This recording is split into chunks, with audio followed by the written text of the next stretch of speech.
Hello Science 100 students. Today I am here at Little Princess with Mac Durkin with the Nature Conservancy, and she's going to tell us a bit more about what they're doing with the coral restoration program here in the U.S. Virgin Islands. Hey everyone, I'm here with the Nature Conservancy, and we do a lot of different methods of restoration for the coral and our coral reefs here on St. Croix. One method is microfragmentation, and I have right here a dome where I've cut up corals into small pieces. They're about 1 centimeter squared, and this way will increase the surface area for them to grow since they grow radially. So we'll cut them up into small pieces and eventually they'll fuse back together since they're from the same colony. Okay. And what does that do?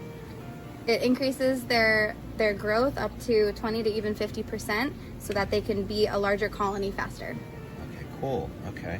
And then what do you do with them? What's going to happen after they start growing? Once they fuse together on this dome, then we'll put them out into the ocean, and there we can outplant them and put them onto the reef so that the reef can be built faster. And how do you attach them back to the reef? There are a few different methods that our field team uses.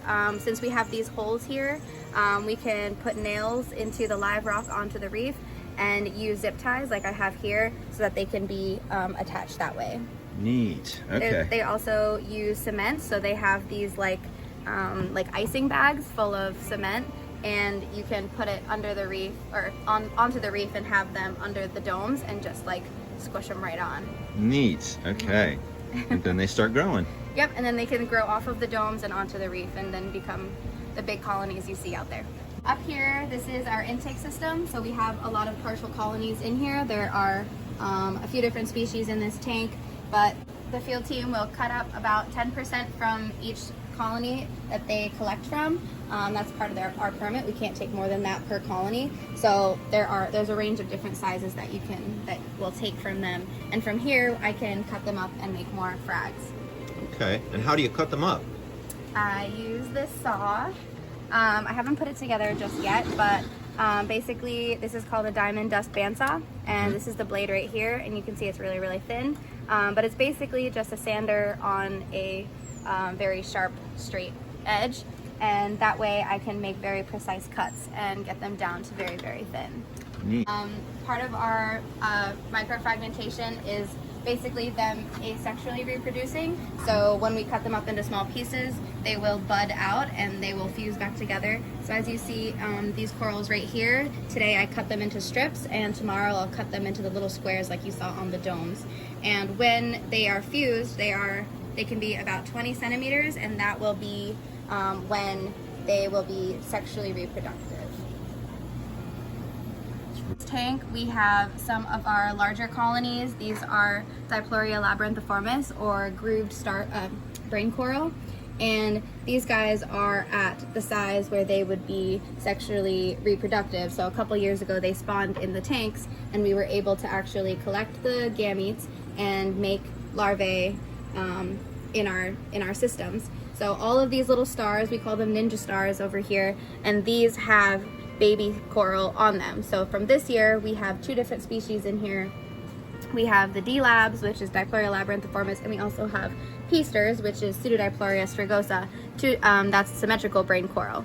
And so we have the juveniles onto these stars here, and it's a very complicated process to do assisted sexual reproduction for the corals. That's amazing. So what you're saying is we're talking about photosynthesis going on in the coral. And what's up with that? How's that working?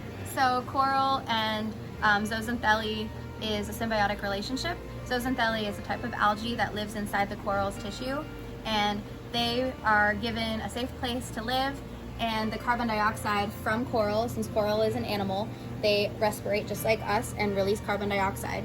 And so the algae will take the carbon dioxide and use it to go through photosynthesis and releases sugars and starches and the oxygen that the coral need to survive. And so the zooxanthellae give the coral up to 90% of their nutrients, and the last 10% is from active feeding. So they have tentacles, their little mouths have the tentacles, and they will filter through when the water comes through, and they'll bring the nutrients to their mouth, and that's the last 10% of their nutrient cycle. Yeah, we've been learning about those little tentacles in class, so cool. Okay. Yeah. So we have a symbiotic relationship. And then if the zooxanthellae decides to leave because they're stressed, then what happens? So that's called coral bleaching, as I'm sure lots of people have heard.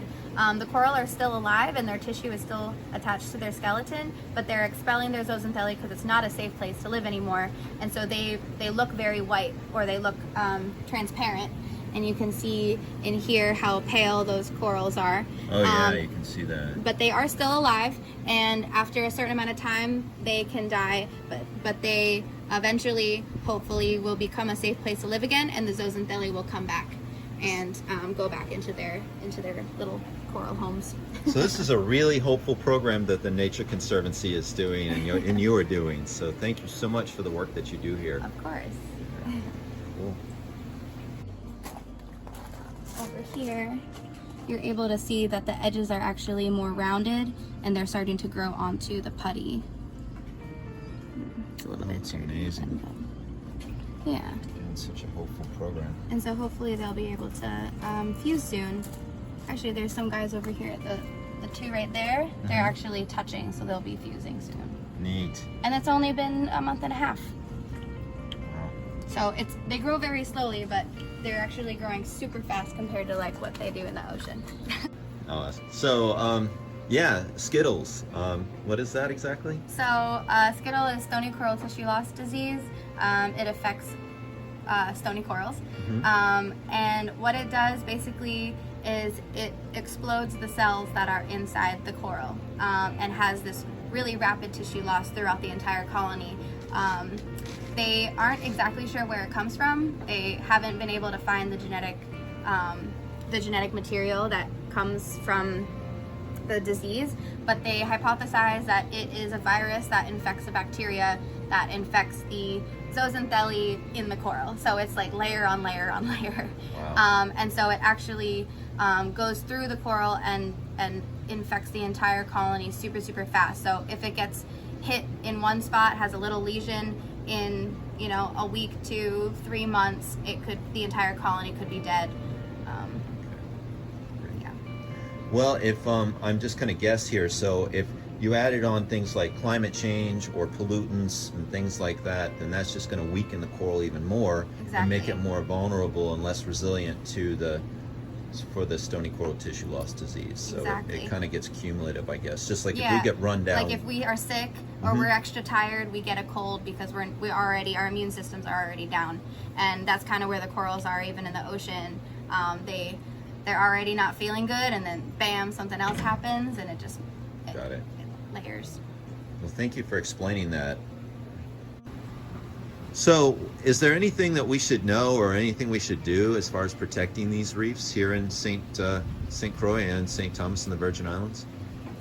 Well, it's really important to note that coral reefs make up less than 1% of the ocean floor cover, but they house up to 90% of the species in the ocean. Wow. So they're pretty important. Very important. Yeah. Okay. So we probably shouldn't be like running our boats into the sides of the No, let's not touch the coral Don't with touch anything. Okay. Other things you can do to help coral reefs through your daily life is using reef-safe sunscreens or covering up with hats and shirts instead of using chemicals. It's important not to overfish or collect anything that's not permitted or of size. Great. Well, thank you. Yeah. Okay.